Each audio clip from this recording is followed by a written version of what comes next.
कहानी की शुरुआत होती है दिल्ली में। एक महिला नवंबर 2020 में अपने 10 साल के बच्चे के गुम हो जाने की रिपोर्ट लिखाने आती है। वो बताती है कि उसका लड़का घर के पास वाली दुकान पर सामान लेने गया था, पर अभी तक लौटा नहीं है। पुलिस पूरे इलाके में छानबीन करती है, उसके रिश्तेदारों से पता करती है, आस पड़ोसी और दोस्तों के परिवार से भी पता करते हैं, पर एक 10 साल का मासूम बच्चा कहीं खो जाता है, कहीं भी पता नहीं चलता है। तब 24 घंटे पूरे हो जाने के बाद पुलिस मिसिंग का मामला दर्ज करती है।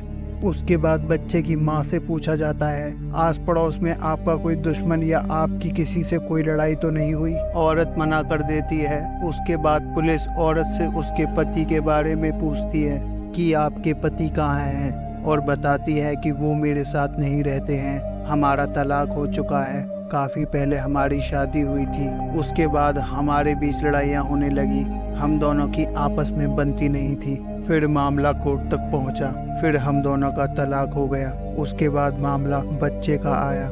माँ और पिता दोनों ही बच्चे की कस्टडी चाहते थे। उसके बाद अदालत ने माँ को बच्चे की कस्टडी दे दी और पिता को भी इजाज़त दे दी कि बच्चे को कुछ दिन, महीने में कुछ दिन पिता को मिलने दिया जाए। उसके बाद पुलिस को माँ बाप की फैमिली का बिहेवियर पता चल गया। दोनों में रिश्ते खराब थे, एक दूसरे से बोलचाल नहीं थी। अब पुलिस को लगा कि ऐसा भी हो सकता है कि पिता ने बच्चे का किडनैप किया हो, क्योंकि बच्चे की कस्टडी माँ के पास है।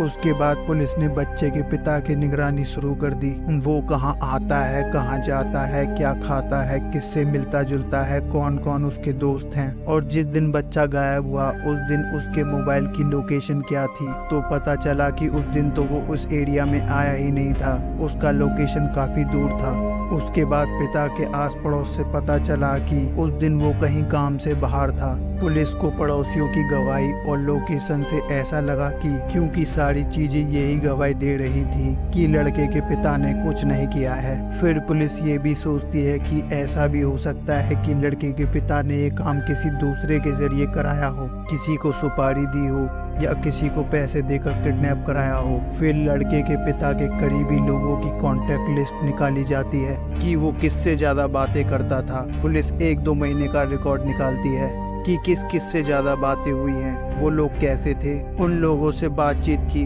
पर फिर भी लड़के के पिता के खिलाफ कोई ऐसी चीज या सबूत हाथ नहीं लगा। धीरे धीरे समय बीतता रहा और बच्चे का कुछ पता नहीं चला। अब पुलिस ने सलाह मिलाई कि बच्चे के माँ पर भी नजर रखी जाए कि इसकी जिंदगी में इसका किस किस के साथ मिलना जुलना उठना बैठना था। माँ के जीवन में घुसने के बाद कहानी ये पता लगती है कि माँ की शादी परिवार की मर्जी से परिवार ने रिश्ता तय किया था। शादी होने के बाद पति पत्नी में अनबन होने लगी और रिश्ता ज्यादा दिन तक नहीं चला और बात तलाक तक पहुंच गई। माँ की जिंदगी बस इन्हीं दो के बीच में थी, कोई ऐसी बात नहीं थी जिससे माँ पर कोई शक किया जा सके। माँ के आस पड़ोस में पूछताछ करने के बाद एक व्यक्ति का नाम सामने आता है। वो होता है उसके माँ के बचपन का दोस्त बिट्टू। वो बिट्टू भी उसी मोहल्ले में रहता था जहाँ पर बच्चे की माँ रहती थी। दोनों काफी अच्छे दोस्त थे, एक साथ कॉलेज में पढ़ते थे। उसके कुछ समय बाद लड़की की शादी हो गई और बिट्टू ने शादी नहीं की। उसके बाद पुलिस को बिट्टू पर शक हुआ। उसके बाद पुलिस ने बिट्टू पर नजर रखनी शुरू की। बिट्टू के दोस्तों से भी पूछताछ की, पर कोई सबूत हाथ नहीं लगा। उसके बाद बच्चे की माँ लगातार बच्चे को ढूंढने में लगी होती है, साथ में बिट्टू भी उसके साथ जगह जगह ढूंढने जाता है और बिट्टू की माँ के साथ पुलिस स्टेशन भी जाता है बच्चे की पूछताछ करने।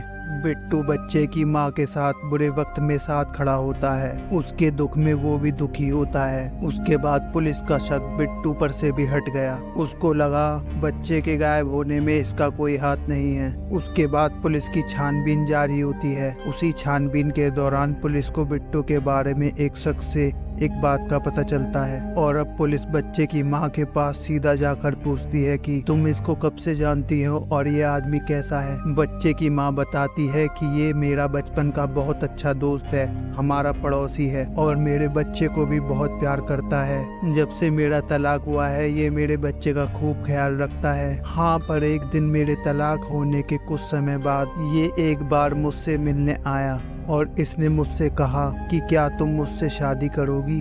मैं तुमको और तुम्हारे बच्चे को बहुत खुश रखूंगा और अब तुम्हारा तलाक भी हो चुका है, तुम्हारे पास पूरी जिंदगी पड़ी है। फिर बच्चे की माँ बताती है कि मैंने उसको मना कर दिया, कहा कि मैं तुमसे शादी नहीं कर सकती हूँ। पुलिस ने पूछा क्या पहले भी कभी इसने तुमसे ऐसा कभी पूछा था? वो बताती है कि कभी पूछा तो नहीं था, पर मुझको ऐसा लगता था कि इसके मन में कुछ ऐसा है। इसके बाद इस बात को पता लगने के बाद पुलिस ने बिट्टू के ऊपर अपनी पूरी तरह से नजर रखनी शुरू कर दी। उनके मोहल्ले में लगे सीसीटीवी से भी कोई चीज हासिल नहीं हुई जिससे बिट्टू के खिलाफ कोई सबूत मिल पाता या कोई चीज हासिल होती। उसके बाद पुलिस ने बिट्टू के मोबाइल को भी सर्वेलेंस पर लगाया और चेक किया कि वो किन किन लोगों से बातचीत करता है, पर किसी भी गलत व्यक्ति का इसके कॉन्टेक्ट से नाम पता नहीं चला। बिट्टू अपनी सिंपल लाइफ जी रहा था, पर पुलिस ने जिस दिन बच्चा गायब हुआ उस दिन की बिट्टू की लोकेशन चेक करी तो पता चला कि बच्चा जहाँ से गायब हुआ है बिट्टू की लोकेशन भी वहीं की दिखा रहा था, पर इस बात से कुछ साबित नहीं होता। फिर भी पुलिस का शक लगातार बिट्टू पर ही बना हुआ था। उसके बाद पुलिस ने बिट्टू की बॉडी लैंग्वेज को पकड़ना शुरू किया।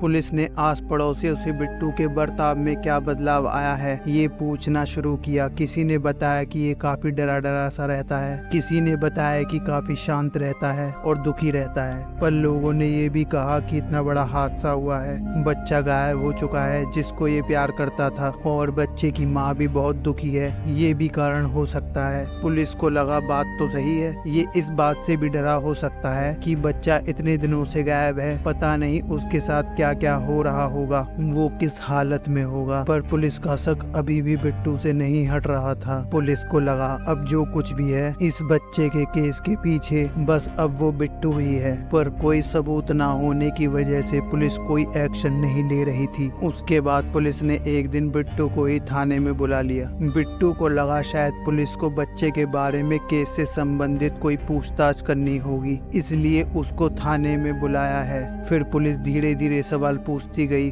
और बिट्टू जवाब देता गया।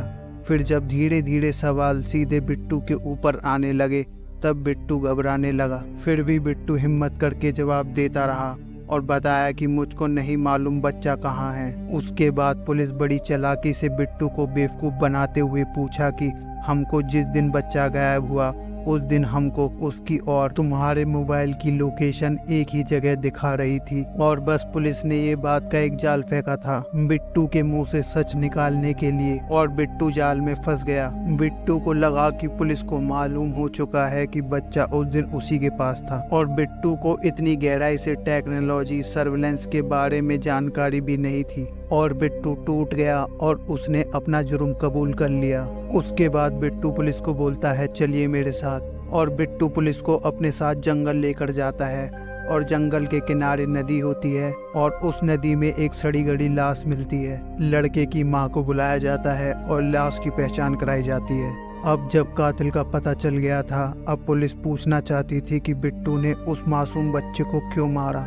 बिट्टू ने बताया कि वो बचपन से ही बच्चे की मां से प्यार करता था, वो उससे शादी करना चाहता था, पर बच्चे की मां के घर वाले उस रिश्ते के खिलाफ थे। उसके बाद लड़की की शादी किसी और जगह तय कर दी और वो रिश्ता भी कुछ समय तक चला और डिवोर्स होने के बाद लड़के की मां फिर अपने मायके आ गई और बिट्टू के मन में एक उम्मीद दोबारा से पैदा हुई कि शायद अब उसका प्यार उसको जरूर मिल जाएगा। पर जब बिट्टू ने बच्चे की मां से शादी के लिए पूछा तो उसने मना कर दिया और ये बोला कि अब उसके ऊपर उसके बच्चे की जिम्मेदारी है, वो अब अपना जीवन अपने बच्चे को पालने पोसने में लगाएगी। और उसके बाद उसने बिट्टू को मना कर दिया और बिट्टू को ऐसा लगा कि अब ये बच्चा उसके रास्ते का कांटा है, अगर इसको हटा दिया जाए तो शायद उसकी माँ बिट्टू से फिर शादी के लिए हाँ कर देगी, क्योंकि उसके बाद वो बिल्कुल अकेली हो जाएगी और फिर बिट्टू से शादी के लिए हाँ कह देगी। उसके बाद बिट्टू ने बच्चे को मारने की प्लानिंग करी। उसने बताया कि उसको मारने का तरीका बिट्टू के दिमाग में एक टीवी शो को देखकर आया था, कैसे मारना है और कैसे लाश को ठिकाने लगाना है। बच्चा अपने घर के बाहर खड़ा था।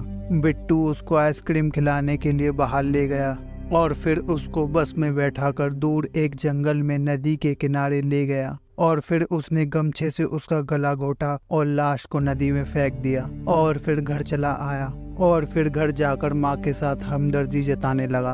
और परेशान होने का नाटक करने लगा और बच्चे की माँ के साथ बच्चे को ढूंढने गया और फिर बच्चे की माँ के साथ पुलिस स्टेशन रिपोर्ट भी लिखाने गया। फिर अगले दिन बच्चे की माँ बच्चे को ढूंढने निकली और ये भी बच्चे को ढूंढने के बहाने उस जगह पहुंचा जहां इसने बच्चे को मारा था। फिर इसने लाश को नदी से निकालकर जलाने की कोशिश करी और फिर पत्थर से छुपाया और फिर वापस घर आकर बच्चे को ढूंढने का नाटक करने लगा। तीसरा दिन फिर बच्चे को ढूंढने के बहाने वो वहीं गया और लाश को पत्थर से निकालकर कपड़े में लपेटकर फिर दोबारा नदी में फेंक दिया। उसके बाद ढूंढने का नाटक काफी दिनों तक चलता रहा। बिट्टू को लगा वो तो खुद बच्चे को ढूंढ रहा है, कोई उस पर क्या ही शक करेगा। लेकिन आखिरकार बिट्टू को पुलिस ने पकड़ ही लिया और बिट्टू ने भी अपना जुर्म कबूल कर लिया। बच्चे की माँ को बिट्टू को ना करने की इतनी बड़ी कीमत चुकानी पड़ी और बिट्टू को जेल हो गई और फिर कहानी यहीं खत्म हो गई।